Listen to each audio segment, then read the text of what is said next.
Cobb TV. Watch your life make sense.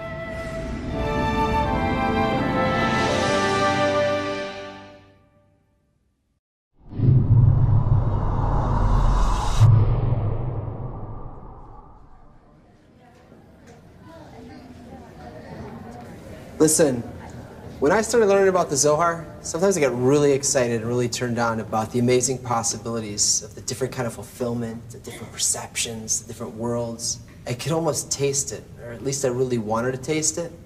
It started to feel doable, tangible, you know?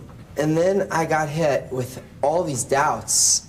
I mean, I needed something practical. If what I have to reach for all this to happen is this unconditional desire to give, but my nature can only receive, and it will never let me do that, how am I ever going to ever break down this wall between them? I was so disillusioned. It was like I'd lost the most valuable thing I ever had. I didn't go to class for weeks, and when I couldn't take it any longer, I cornered my teacher, and I said, why did you open up all these feelings in me? I mean, if there's nothing you can tell me about what I could do with them, what's the purpose of all this? And he just smiled at me, and he said, congratulations, now I can tell you. I was planning on covering something else today, but I think you guys are ready for this. There's two practical keys, tools in the method described in the Zohar.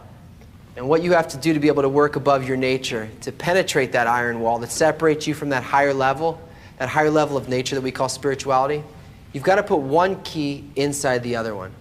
Today we're going to talk about the first one. It's called the screen, or the work in 3 lines. It's the way that higher nature is structured. So if you want to enter it, you have to work with what it is. Every other method, from meditation to science, they're only aware of and they only work with 1 or 2 of these lines. But without the third line, it's impossible to break through that barrier. There's the giving force, the right line or plus, and the receiving force, the left line or minus. Even in an electrical circuit, you can't just connect them together or they short out and nothing happens. To get them to work, you need to put a resistor between them, but not a resistance to giving, or a resistance to receiving. That's your action in the system, and the Zohar calls that effort the screen. The screen is the soul. This inner inversion, the building of an anti-egoistic intention, it's actually a sensor that allows us to feel what the Zohar calls the creator. It functions like a resistor, a barrier to the spiritual field so that we can feel it. You see, as long as we focus on the gift, we can never feel the giver, and we stay anchored in the physical world. We just unconsciously receive, and the creator remains concealed from us. We always think about fulfillment because that's what we're made for. The thought behind creation is an intention to make a creature and fill it with unlimited pleasure. We are the creature, the will to receive. It's what we're made of. It's not good, it's not bad, it can't change, and it doesn't prevent us from breaking through. We can't control the kind of desires we have, and we're not responsible for them.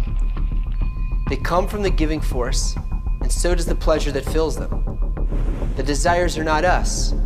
Only the reason we receive the pleasure is us. That's the only thing we need to work on, and it changes everything.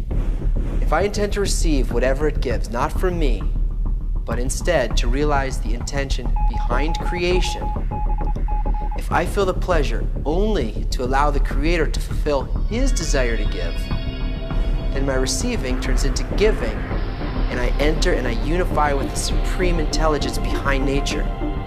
So receiving remains receiving, but above that, my intention and the intention of the giving force are one and the same thing, and we're both giving fulfillment to the other in the very same pleasure. The more strength I have to oppose taking pleasure only for myself, the greater the light that enters. In other words, the aim of my work is to have a constant aspiration for the giver, and this aspiration is also my fulfillment. So now, you're not controlled either by your will to receive, which is the left line, or the pleasure from the Creator, which is the right line. But you've become an independent desire to give, which is the birth of the soul. That's the first key. But to activate it, we need the second key, the second practical key. and we'll do that next time. A little exercise this week when you visit your mom and she puts some of your favorite food on the table. See how much of it you can eat just so she gets pleasure from seeing you enjoy. It's not spiritual, but it's going to make things a lot clearer.